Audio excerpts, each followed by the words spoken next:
God. Now, in Genesis chapter 2, it talks about the Adam and Eve story. And of course, you can take it one of two ways. You can either take it literally, where there's literally an Adam and an Eve and a fruit that was the fruit of knowledge that came from the tree of knowledge, and then the tree of life, where you ate the fruit and remained eternal. Eve was seduced by the serpent. She ate the fruit. She convinced Adam to eat the fruit, and he ate the fruit, and they became aware of all the knowledge, both good and evil.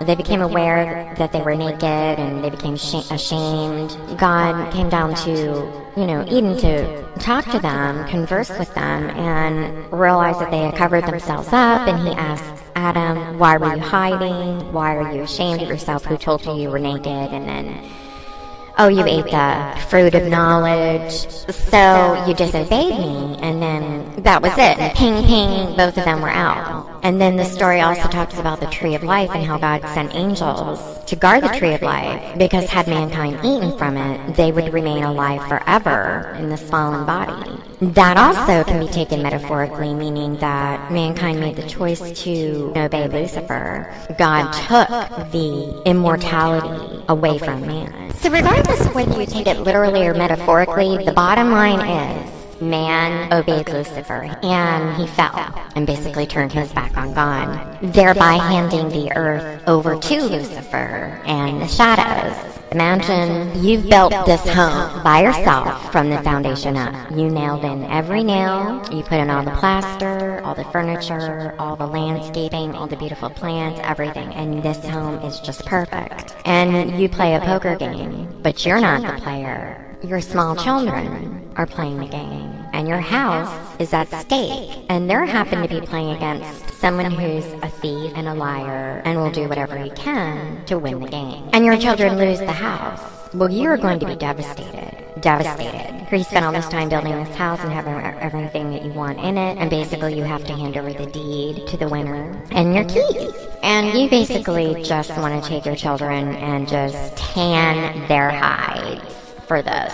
You want to smash their heads together and probably kill them. And that's basically the story of the fall of mankind. When man disobeyed God, God had no choice but to hand the keys over to Lucifer, and this became his world. And from this point on, I now refer to Lucifer as Satan. So it's really when he became Satan, and really when the war began between God and Satan. Satan took over the world. He became the prince of the air, and God left the earth, for he did mankind suffer the wrath of God. The first thing he did is he transformed their bodies from immortal to mortal, from perfect to imperfect. When you talk about the rapture, it talks about going from mortal, imperfect bodies to immortal, glorified bodies. Well, at the fall of mankind, it was just the opposite of that. And it was done in an instant. Just how the rapture is going to be in an instant, it's all going to be in the flash of lightning. Just that amount of time, mankind was transformed from perfect to imperfect. Secondly, the land and animals, the plants and trees and everything no longer worked in harmony with mankind.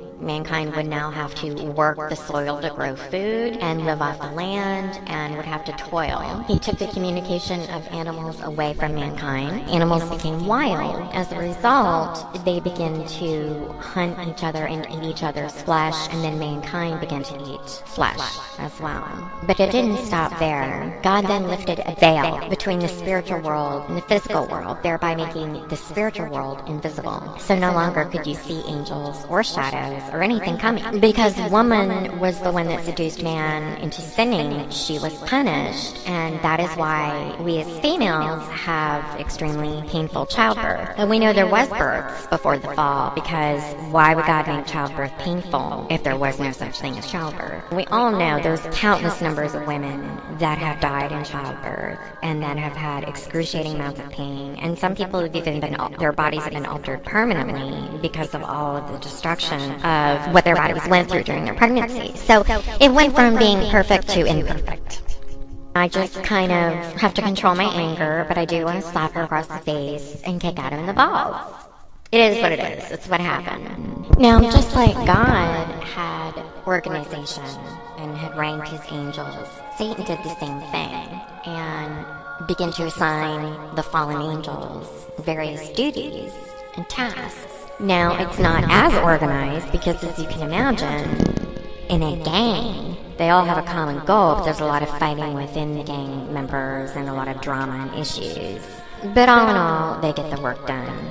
And that's pretty much how it is with the shadows. They range in all different kinds of power and whatnot. And anyway, they took control over mankind. Now, when mankind fell and were transformed into mortal, weak bodies, God had to instill fear into mankind in order for us to be able to survive in this environment. And we're talking a natural fear. We're talking the fight or flight response.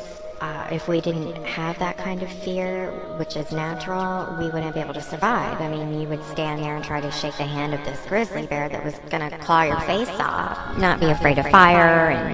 And what the shadows do is they come into your body and they enhance your emotions. So they're not the author of your emotions, but they enhance them. And it's like turning the volume up on the radio from 4 to 10. So instead of having natural fear, fear becomes unnatural. Having sexual desire becomes lust, and anger leads to hatred, the way that they hate, and murder. And so you have all of these emotions that we as humans that we're created with are now amplified because of the shadows. And you have to remember that they are fallen angels and they never had a body. And they are constantly looking for a body, and when we sin, each sin that you do invites them in.